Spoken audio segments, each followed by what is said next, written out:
সকলকে জয়নিতাই।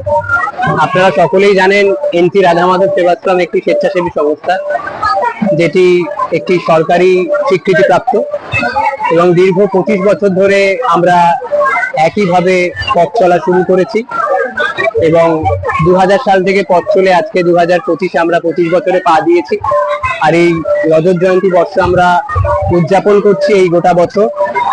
এবং এনসি রাধা মাধব সেবাশ্রমের বিভিন্ন শাখার মধ্যে কোটলপুর হচ্ছে প্রধান শাখা এবং কোটলপুরের হাত ধরেই আমাদের এনসি রাধা মাধব সেবাশ্রমের সমস্ত বিষয় এবং সমস্ত ভাবে প্রসার।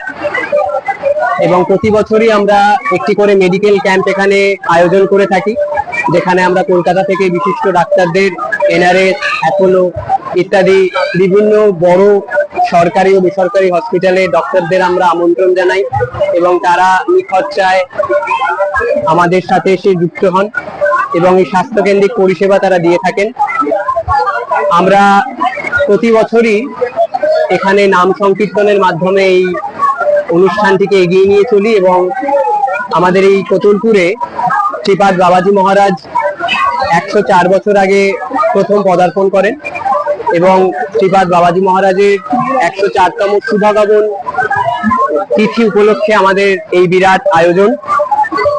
গতকালকেও আমরা 150 জন এই ঘাটদিঘির প্রাথমিক শিক্ষা কেন্দ্রের স্টুডেন্টদের হাতে আমরা পড়াশোনার সামগ্রী তুলে দিয়েছি, জ্যামিতি বক্স, খাতা, পেন, পেন্সিল, স্কুলের ব্যাগ, পেন্সিল বক্স ইত্যাদি আরো অনেক কিছু।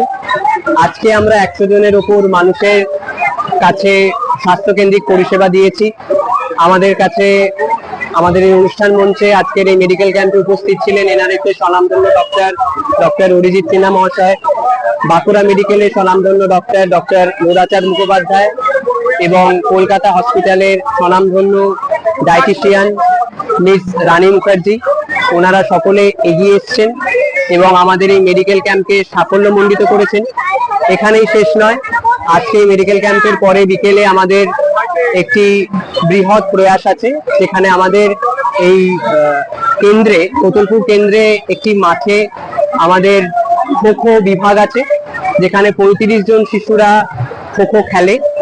তাদের মানসিক এবং শারীরিক বৃদ্ধি আমরা কাম্য করি এবং এর পাশাপাশি আমরা ওদের হাতে যারা দুস্থ যেসব ছাত্রছাত্রীরা আমাদের এই খো বিভাগে আছে, যারা খেলাধুলার মধ্যে জড়িত, তাদের হাতে আমরা তুলে দেব টি শার্ট এবং প্যান্ট, পুরো জার্সি তাদের হাতে তুলে দেওয়া হবে, যাতে তাদের খেলতে কোনো রকমের অসুবিধা না